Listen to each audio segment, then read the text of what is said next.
Look, even if I grant you that the official story is complete bullshit, that still doesn't mean that it was the government. This is superficially true, but the issue is not merely of falsifying an opposing theory. Rather, it is of finding a comprehensive account that explains all phenomena which were present with the September 11th attacks, and not relying on coincidence or a willful suspension of disbelief. On this, the official story is a notable failure. I mean, have you ruled out, ooh, the KGB? The only way to determine which faction was responsible for the attacks is by determining who had the ability to carry them out, as well as who had the motives. Planting explosives inside a secure compound so that they could be destroyed in the ambiguous manner they were requires unrestricted access to the interior of the buildings, spanning over a considerable amount of time. This allows us to rule out Al-Qaeda, as well as your KGB. You don't get to say that there's a problem with the official story, therefore it was a government conspiracy. You need evidence that it was a government conspiracy. Okay, let's start off with a brief list that builds an airtight case, proving that the government was complicit in the 9/11 attacks.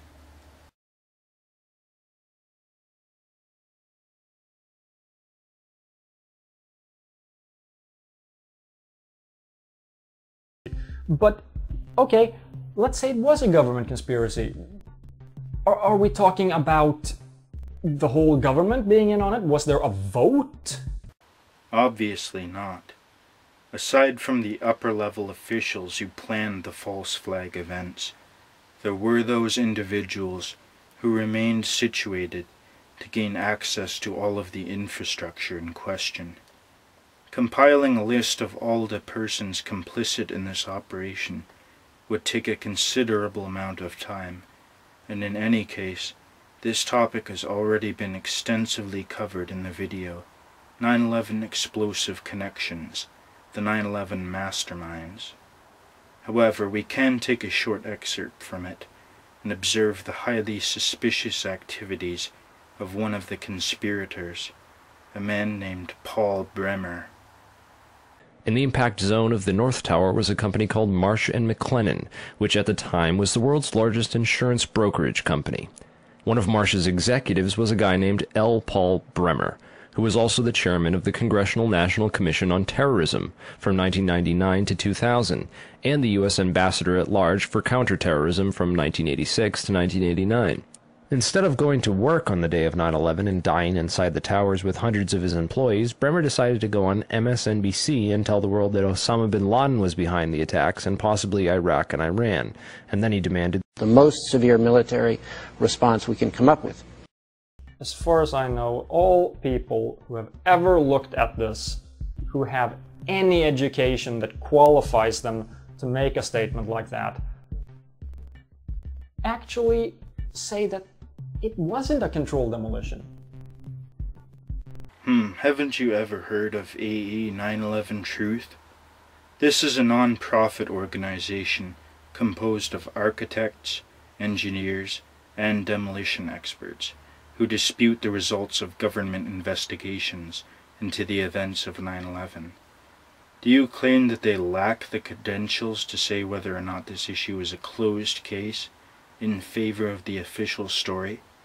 Or perhaps they have a biased agenda which prevents them from seeing things clearly? I'd love to get your take on this. Look, Bazant's paper, link below, it was written right after 9/11 and published in the peer-reviewed Journal of Engineering Mechanics, which has a fine standing with the scientific community, is still unchallenged in the peer-reviewed scientific literature. Unchallenged? Hardly. There is an entire catalog of technical papers which poke holes in Bazant's conclusions. Whether you accept them as legitimately peer-reviewed or not is another matter entirely. With the exception of Anders Bjorkman's paper, all peer reviews were done by the Journal of 9/11 Studies, who are, yes, an electronic-only outlet covering research linked to all aspects of the September 11th attacks. And before you go accusing them of being an invalid publication medium, please keep in mind that the editorial board, which oversees the journal's content, has not expressed any concerns over their standards. This board has 11 members, 7 of whom hold PhD degrees, and 1 is a retired structural engineer. In order to get some idea of the ridiculous nature of Bazant's two-phase collapse sequence, try replacing the World Trade Centers with motor vehicles. Instead of a 20-story section crushing a 90-story section all the way to the ground, and then fragmenting upon impact with land, you can visualize a small car. Imagine that this car is moving at a low speed of 30 kilometers an hour. And then think of how this small car, with negligible momentum, could somehow smash clear through a dump truck parked against a sand berm. Not only that, but in the process of destroying the dump truck, the car would suffer negligible damage until it hit the berm and disintegrated. You can't imagine this sort of thing, because the very idea of it is ridiculous. And yet, this is exactly what we are expected to believe. Of course the paper is constantly being attacked by conspiracy theorists, but it's never been attacked by anything peer-reviewed. That is demonstrably false. Let's take a look at just one episode in the long list of ridicule which has greeted the piledriver hypothesis. In a reinstallment of his original paper, which was released just days after the towers fell, Bazant's document on the mechanics of progressive collapse was refuted by a man named James Gourlay. Not only did he publish his paper in the same journal that Bazant did, but they were also released alongside one another in the exact same issue.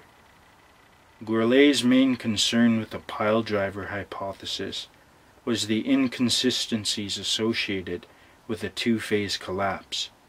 To put it simply, any block that is dropped on a larger block of the same material would in turn destroy itself, well before it could destroy all of the larger block below.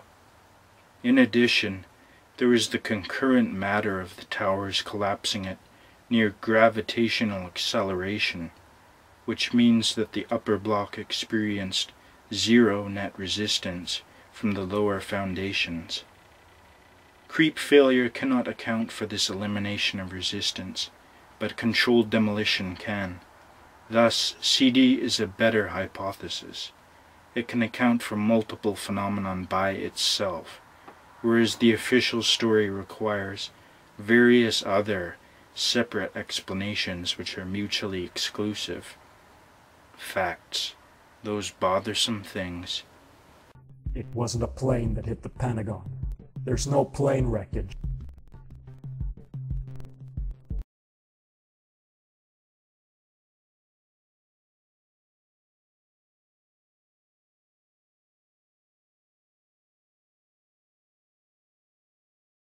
Look at the hole. It's shaped like a missile, not a plane, like the holes in the Twin Towers.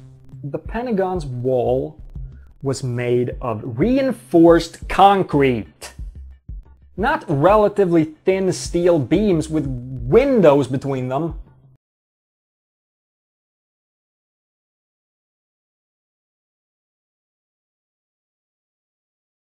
Yeah, and it says on every creationist website that evolution has been disproven. But claims do not correspond to actuality. In addition to all the other problems that have been outlined, there is ample evidence to suggest that a plane impact alone would not be sufficient to bring down the towers. Either explosives or accelerants would be needed to act in concert with them. A white paper on the structure of the Twin Towers carried out by the firm of Worthington, Skilling, Heel, and Jackson confirmed this, as did NIST's own estimates on the damage inflicted by the planes. Even more damning is the fact that one of Bazant's co-authors, a man named Frank Greening, got into a huge argument with some high-profile 9/11 truthers, and was forced to admit that his model did in fact violate Newton's third law, which states that for every action there is an equal opposite reaction. Greening mentioned that he had discussed these issues with Bazant, and was unsure of whether or not their two-phase collapse sequence was still scientifically tenable. Oh, you're part of the conspiracy. Now I understand. You work for the reptilian Illuminati order.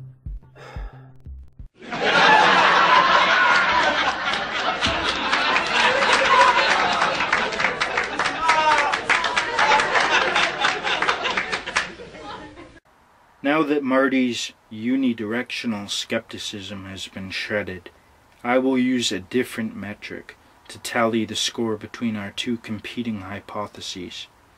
Karl Popper's criterion for demarcation. This schema holds that, in general, no theory can be proven to be absolutely true.